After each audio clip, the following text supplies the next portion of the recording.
This is the Cool Photo Tools Podcast, episode number 82, August 29th, 2016.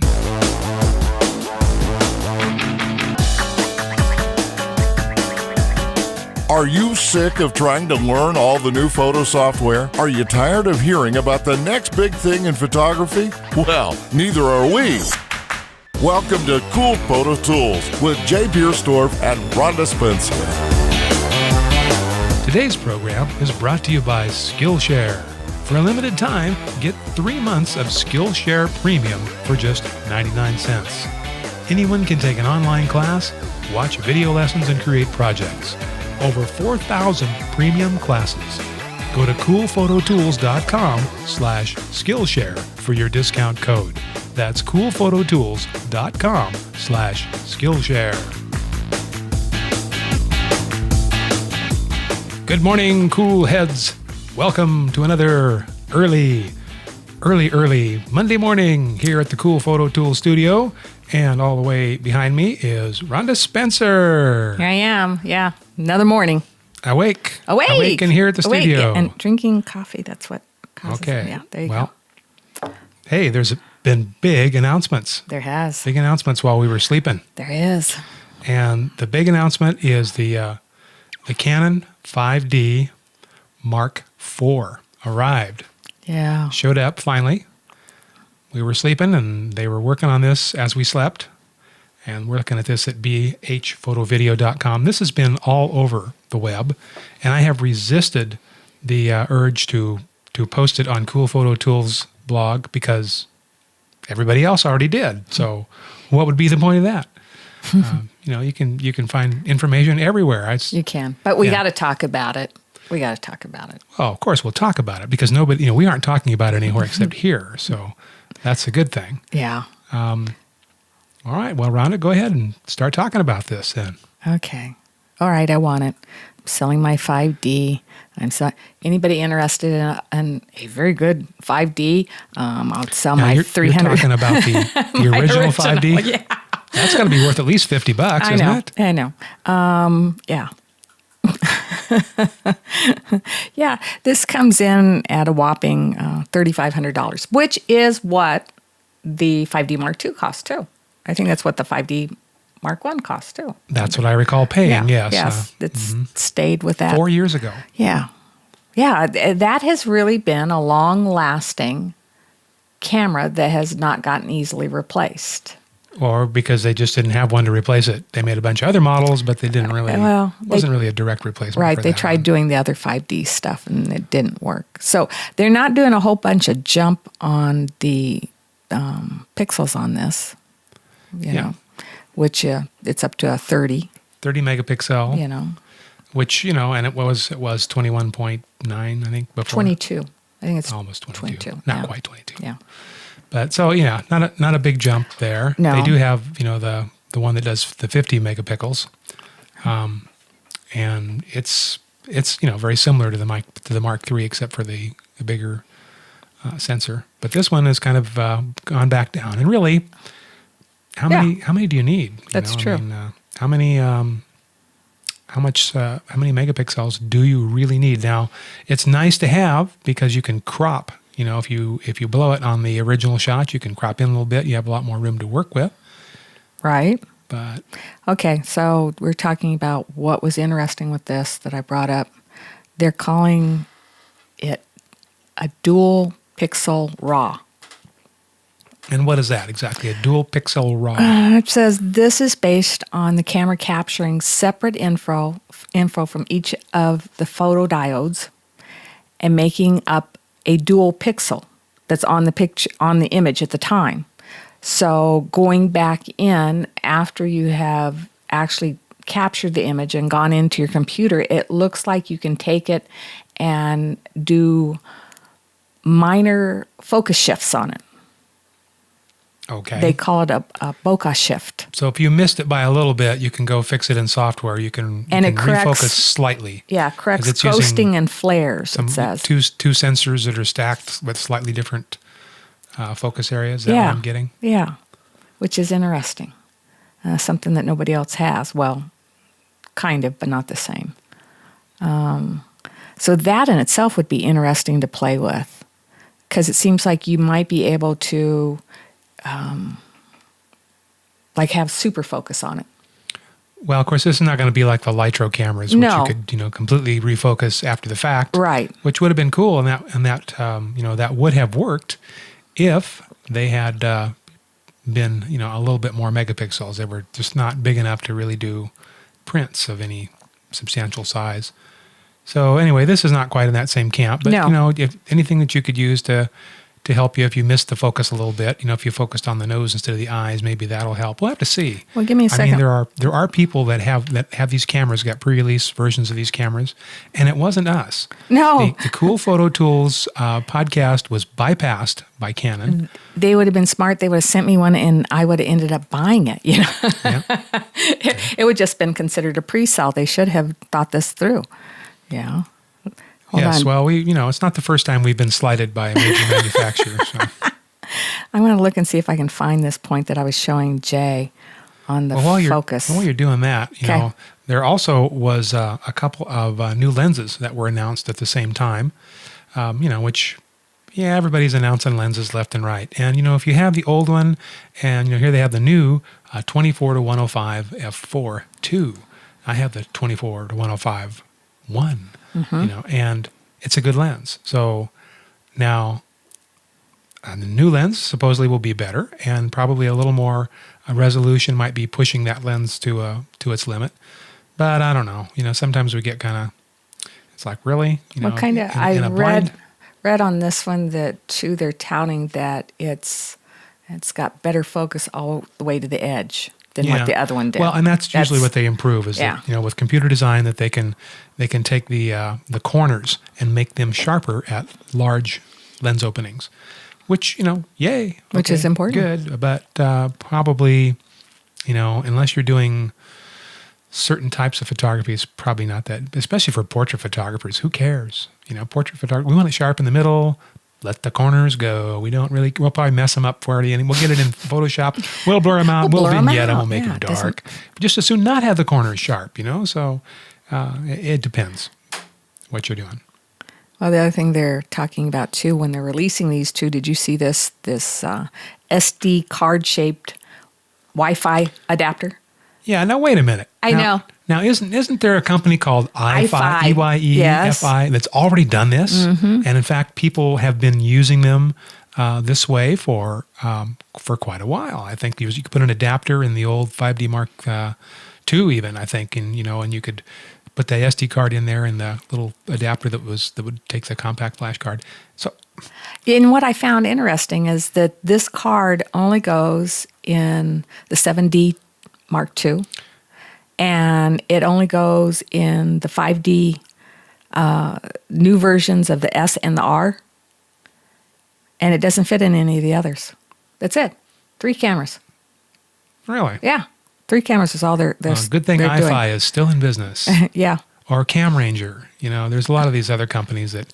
I thought that was really funny, but it's got the Canon name on it. And it's $39.95. Okay, it's reasonable. So if you have one of those cameras, guess. certainly that would be a good accessory if you wanted to Wi-Fi.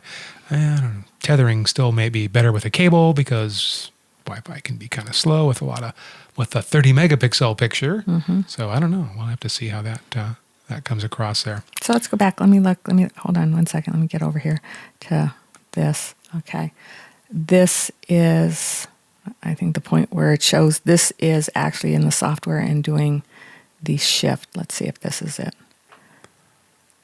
Okay. So look, We'll link look to in these in here. the show notes so you can see these videos. Those of you that are on the audio version, Yes. Rhonda is showing a video. Right here. Did you see it shift? Right there. Yeah. So There. there's a There's a and shift. This is a very close up picture. This is like the lens barrel that the guy's showing here, Mm-hmm. and he shifted the focus by maybe 3 or 4 millimeters. From But if you're doing a forward to back. macro shot, the 3 or 4 millimeters is okay, huge. but show me a real world example. See, I want to know. Oh, I know. Yeah. Let's try it on a portrait. Let's see if we can get Somebody's a nose eyes that's- in better yeah, focus. if we can go from the nose to the eyes. Yeah.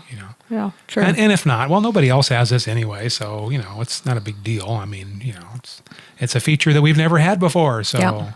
we can Yep. complain it doesn't work right, and who cares? We don't know. At least Canon's trying something. Yay, Canon! Woo! Yeah. But the big thing about this that, I was reading through the specs. I'm like, okay, yeah, all right, fine. And then I got to the one where it said touchscreen. Yeah, Jay likes touchscreens. Like, ooh, okay. They read my email. They now have the touchscreen. And and really it's surprising how many cameras don't. Sony, are you listening? Sony? Hello? Canon just smacked down on you. All right. Okay. Because Sonys don't have touchscreens. And they should. And the phones have touchscreens. Everything should have a touchscreen. If you have a big LCD screen, it should be touch enabled on a camera. Oh, did you see that this actually has built-in Wi-Fi on this one? On the 5D? Then what do you need that card for? Yeah, you don't. Not on this version, you don't. Oh. See, all these specs are confusing. This just came out, and we're trying to get this all sorted out here, and we don't know. I like that it has 61 autofocus Next points. week we'll have our 5D Mark IVs, and we could be able to tell you all about them. Well, Rhonda's got hers ordered anyway. I wish I did. If I I think wasn't so they're- camera poor, I would. Aren't they ready to ship right now? Should be pretty close. If not, I don't want to look at that. You're enabling me. No. I'm not looking at that. It's hard enough for me to actually talk about this camera. It's like, ooh, makes me want to pull my wallet out.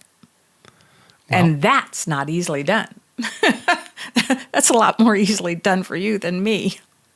That's right. My wallet just comes right out. His soon as wallet flies right out with Amazon. Yeah.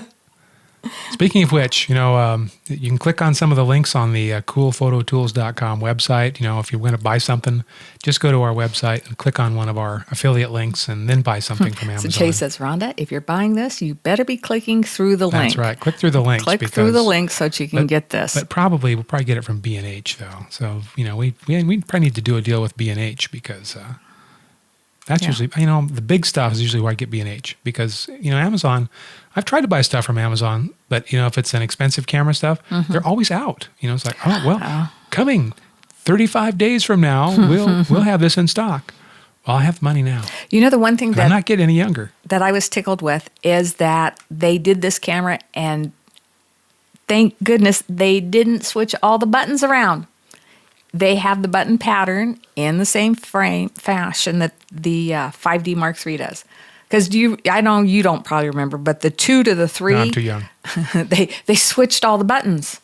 And I felt like a moron for a long time with my camera because it's like, you get to where it's just automatic and you push this button and it's like, oh, not that, no, not that button. No, that's not the button either, And I finally have gotten down to where I'm very fluid with my buttons on my camera. And so I was glad to see they kept everything the same again. Okay. When I say things like that, Jake always goes like, okay, it's all right, it's all right. Well, it's good. you It's true. said it. What am I going to say? You're like, well, no, Rhonda, I don't think that's true at all. Good point, It's Rhonda. like, yes, Rhonda, I agree with you. That's a very good point. I think Yes. you pretty much nailed it on that one.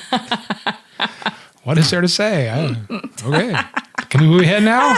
Apparently not. We're I going to keep guess. talking about this.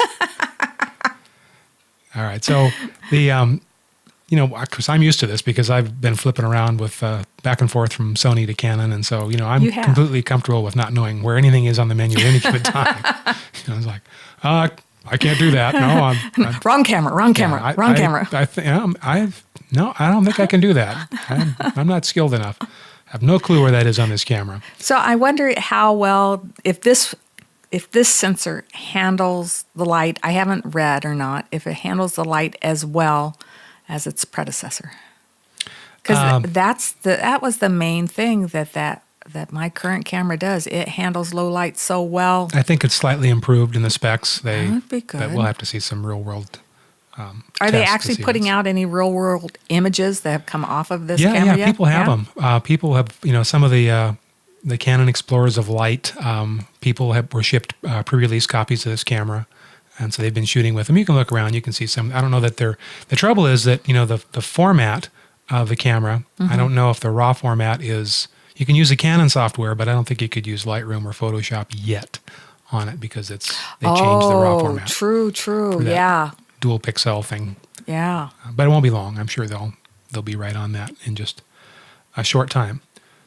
Yeah, I forgot about that because every time you upgrade Camera Raw and Adobe, it takes a little while to come back up.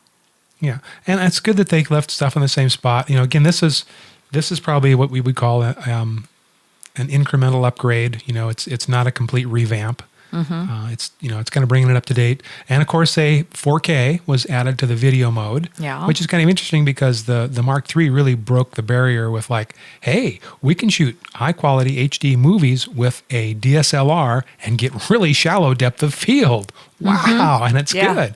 And so it's kind of like everybody else rushed to the market before, so they're kind of bringing up the rear on this one. It's 4K, about time.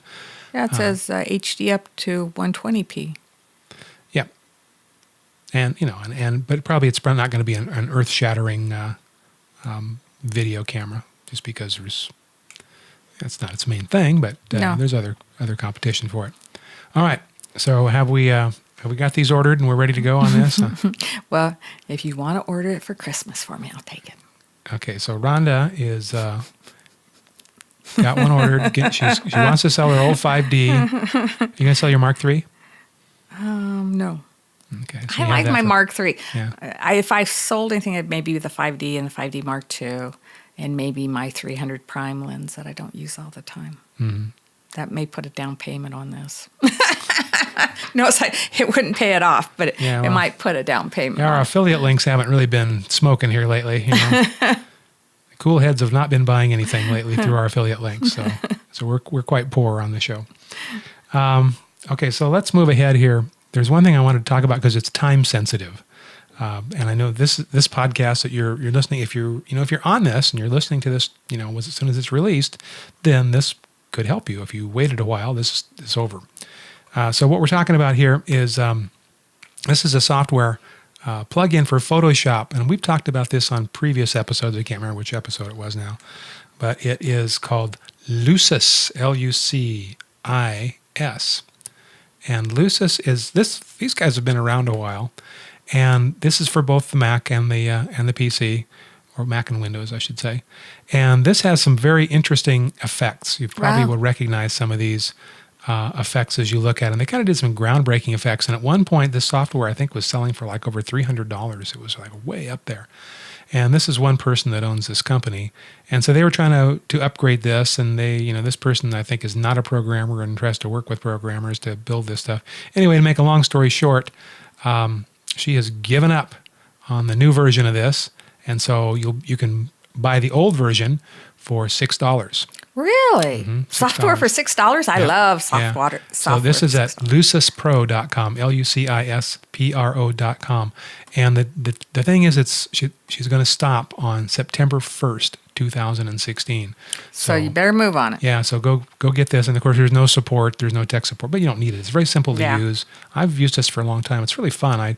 I don't always use it by itself. Sometimes I'll combine the effects with this. I'll mask and put another layer into. But anyway, I think it's very useful. And for $6, it's completely a no-brainer. I was going to say, what's the name of the company on it again? This is LucisPro, LucisPro.com. Okay. Now, and the other thing about this isn't probably going to go away because now they're looking for they're going to try to license the technology to somebody else. So maybe Topaz Labs or maybe even Adobe will pick this up and license the software and incorporate it, into something else. Anyway, so just wanted to go ahead and run that by. If you haven't seen this yet and it's before September 1st, you should go pick up a copy of this if you like Photoshop or Lightroom or those type of programs and like to do special effects. Pretty cool stuff. Well, did you see the rumors of that Adobe CS was free that they were talking about? Again? Well, I mean, this keeps coming up. I know. It? No, but it's like it is. It's version. It's 2. version 2. Yeah. In fact, so many people were downloading and installing it that it crashed their Adobe site. It was down last I saw. Well, good riddance. Hey. Hey, I still own this product and I bought it. Oh, version 2? Uh-huh. The Creative Suites. No, I don't. Yeah, I was going to say. No. But, some people that still want to play with it because it's a complete suite, including the Adobe 7. Yeah, but isn't there isn't there other software that eclipses this that's less expensive? Probably. Like GIMP, which is free. There is, but people still like Adobe. Come on now. Well, yeah, but I don't think that they're. But people that are buying the latest and greatest stuff, are probably not going to be interested in this. It's too old, too buggy. Okay, all you old hippies are still looking for some Adobe software that could be free. Go on the net and look. It's like the whole thing. It's a whole ball of wax. At the time, I think this whole program, because there was so much stuff in it, was like $1,200, $1,500. I mean, it wasn't a cheap. Yeah, I think it bit was closer to $1,000. Eventually, at one point, which is the barrier to entry was impossible. And now you can get everything Adobe makes for $50 a month, or the photographer's bundle, which is Lightroom and Photoshop CC, is $9.95 a month. Yeah, $9.95 a month. Yeah, which is pretty reasonable, especially if you were one of those people that upgraded all the time. You might as well, because then now you don't need to upgrade anymore. Your upgrades are automatic. All right, so let's move ahead. The next thing on my list that's also time sensitive here is from Topaz Labs. Speaking of plugins, and this is Topaz Glow. I saw that. That's a pretty interesting looking program. And now this is version 2. So this version 1 has been out, and so version 2 adds.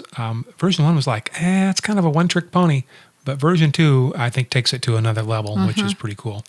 So this is there's 30% off until September 3rd. So that means it's about $48, something like this, and there's some really interesting effects that you can pull off in this software. Have you used it? I own it, yeah. So actually, see, I put my money where my mouth is, and I bought it because it was bought version 2. Version 1, I was like, And you're not showing us any pictures that you did with it? Well, I could, but then it would be all about me. So I'm just showing you their website. Come on, Jay, it's all about you anyway. Come on. I know. Those of you that pick this up, send us some of your before and after shots. You can put them on the air here and see how this works. And also, if you go to coolphototools.com and click on the show notes, there is a link, that if you go from there, then we get a small commission for referring you, and your price is exactly the same, but it helps support, our gear buying habits, I guess. Actually, it supports us being here all the time and paying for all this electricity and whatever we're doing. Yeah, there's a lot of gear involved in this. There's microphones and headphones and recording stuff and monitors and plus the time it takes me to set up and tear it down. Coffee. Yeah, there's a lot of expenses. Those of you that are thinking of starting a podcast, it's not all fun and games. No, this is really it's work. Yeah, work. Right, Rhonda, what's on your list there? Because then I have the last two things. I guess we both talked about the Mark IV, but yes, we did. You want to talk about some more? Well, I'm sure it'll come up in the following weeks, but I'm sure as we know more about it. I'm sure too. It's really this podcast is really bad for me. Because as much as I can talk myself out of things, this helps talk me into things too. Just really bad, really bad. Okay, so let's go to a little kid's camera. I think that we should get our children more and more involved in photography. They're so creative and they see things so much better. You click that link and I'll put it on the screen. All right. Those of you that are on the YouTube version of Cool Photo Tools. Yeah, you can't see it. This is Nikon's new digital compact camera. It's a W100. This camera rolls in at like $100. It's not anything for you people that are wanting the 5D. Who's the market for this? Little kids. Well, don't they just get your last year's cell phone? Don't you just hand them that? Well, that's true, but we want Maybe they have their own cell phone. You want to know where your kids are. We want to move them on to have real cameras in their hands. Oh, Nikon does. Well, I do too, because that moves them on to, I don't want everybody I don't want to think the whole next generation is going to grow up and think that the phones are cameras. Who cares? We'll be dead. I want to move on to where we still have cameras. That's how. But anyway, this is a very cool, and it comes in yellow. It comes in all sorts of really cool different colors. Does this one show? Oh, look at these colors. Oh, there's some. Yeah, there's one with flowers all over it. No, it's their turtles. Sea critters. Yeah, they're like little sea but they're critters multicolored. and stuff. Yeah, that's the one I want. Yeah, Does it have a zoom lens on this? Well, let's These see. are digital. Does this These are have a dig- touch screen? Yeah. Yes, these are digital, and I'm not thinking Good, you're because I going wasn't going to try to foist film on anybody. It is 13.2 megapixels, All right. and it has a 3 times optical Okay. Nikon zoom. So, you know, like I said, for about $100 for your kid, what a great Christmas present. Think about this. It could be. Can you play Pokemon Go on it? Because Samsung has some cameras that you can. Really? I don't know if they still make them, but But, they're yeah, Android-based. this is a good one. See? Okay, and Easy to that's- hold even for children with small hands, designed with a rounded form and superior grip. Available in 5 colors. Okay, so this is this available now? It is. And where do we get these? Can we get them on Amazon? I imagine you can And we'll buy them link on to these in the show Amazon. notes. What's Yeah. the model? This is the Coolpix W100. Yes. Yes. It's weatherproof, easy to use. Like I said, great one for little kids. Okay. All I right. think I'll get each one of my grandkids one for Christmas. Okay. And then take them all to the Desert Museum. We'll cause havoc. Jay shakes his head. Okay. Can't argue with that. Yeah. Yeah, all right. So up next on my list here is this comes to us from popphoto.com, makers of the Popular Photography magazine. That is one of the few things in the industry that's even older than I am, or just about. This is another 360. This is the Insta360 Nano camera. Man, they've got a lot of those coming out too, don't they? That adds 360-degree panoramic capture to the iPhone. So those of you without an iPhone, you're out of luck. You can't take 360 pictures with this camera. And the iPhone doesn't have a 360 built in yet, and I don't think the new one's going to have that. I was going to say, does this go on all the iPhone cameras or just the newest versions? Well, that's a good question. I'm going to link to this in the show notes to get all those answered. This is kind of curious because you could buy one that you could use with any phone or camera, like the Ricoh Theta, but this one's only $199, and you can get it from Amazon.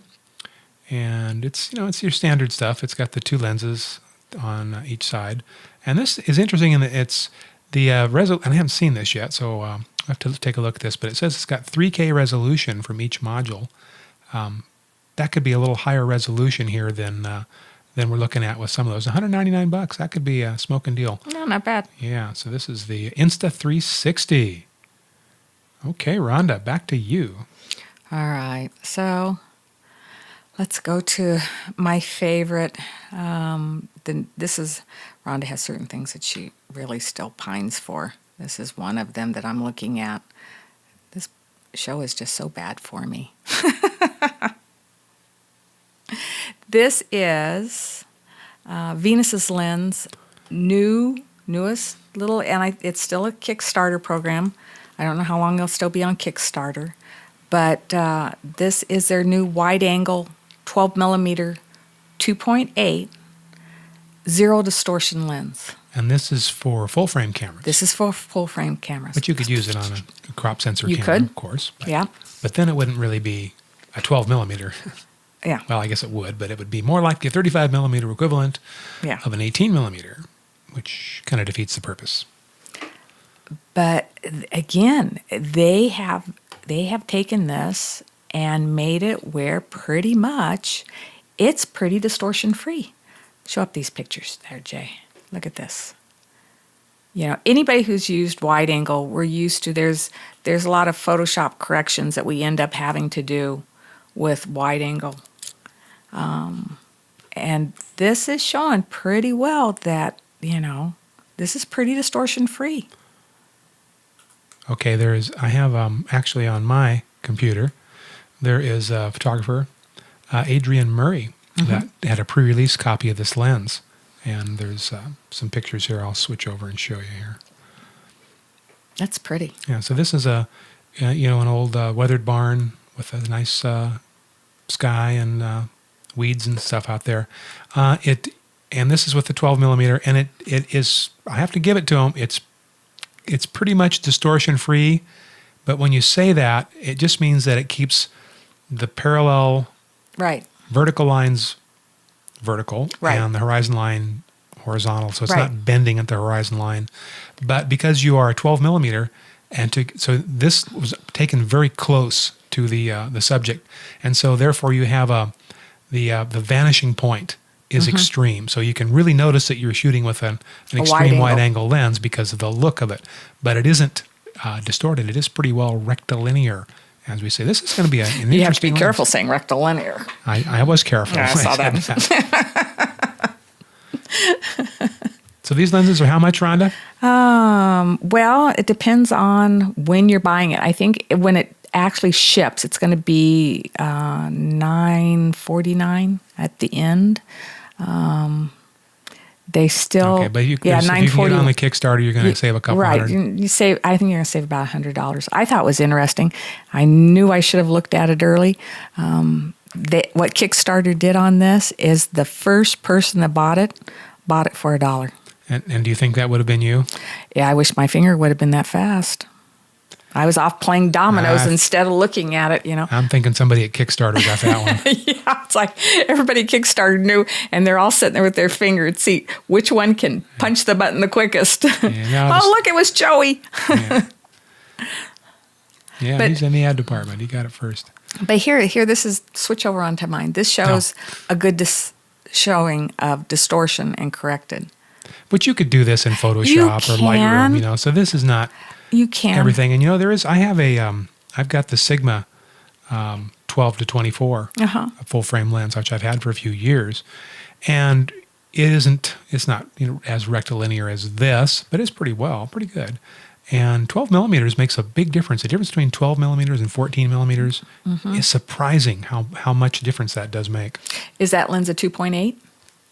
I don't know off the top of my head. It's pretty close. I think it's probably 2.8 or 3.5, somewhere in there. But you have to stop it down, at least with that one, because if you shoot it wide open, your corners are very soft. But at f8, f11, it starts looking really nice. So. And this looks like it's pretty good from corner to corner when I'm looking at these images. Well, yeah, it should be. It's a lot newer design, and it's not a zoom. So, that's going to be easier to build. And the other thing is it's manual. Which, with an ultra-wide lens, set it at your hyperfocal distance and go. That's true. You don't need autofocus. I don't think there's even very many ultra-wides that are autofocus. That is true. Point. I thought it was interesting that it comes with the attachment to be able to put a filter on it. Oh, yeah. Well, okay. If you want. Yeah. I've heard of those filters. Have you? Yeah. Don't know why you'd use them. You can pretty much do it all in Photoshop. I suppose if you want to do a 10x, a 10 times stopper, something like that to get the water moving or special effects. There would be situations there are times when you would want to do it. And it's nice that they have that thought of. And this is an extra add-on? For $50. Okay. Well, that's not too bad. Yeah. Of course, then the filter is not included, could be but pricey. Yeah, as they normally are. Yeah. Good filters are very pricey. Well, you know what time it is? What time is it? It's time to stop talking about the Mark IV. We'll talk about that next week again. Rhonda's up for continuously talking about the Canon 5D Mark IV. I am, until I have one in my little hands. You know what I think I'll do? What will you do? I think I might wait and rent one from one of my favorite rent places. And then just forget to send it back? No, just to see what it's like. See if one, because like I said, that's the best way to tell if you really want something or if it really has enough changes in it that really would interest me in buying it. There's a thing in retail sales. Yeah. It's called pride of ownership. And that means that when you stick something in somebody's hands, then their feelings towards that change. Yeah. And they all of a sudden think, wow, this would be really nice to own because look how nice this feels in my hands. And it makes me look more attractive. So, okay, write me up. I'll take it. Well, sometimes, no, because I actually one time when I was getting the 100-400, rented the 400 Prime and the 100-400. The 400 Prime, I said, I sent it back. The 100-400, I went, and little tears formed in my corners of my eyes. And that's when I bought it. So that's why I'm, No, I think it's a good idea. Yeah. I just don't think very many people will actually do that because it takes self-control and patience. And people that are listening to this show probably don't have any of that in photo gear.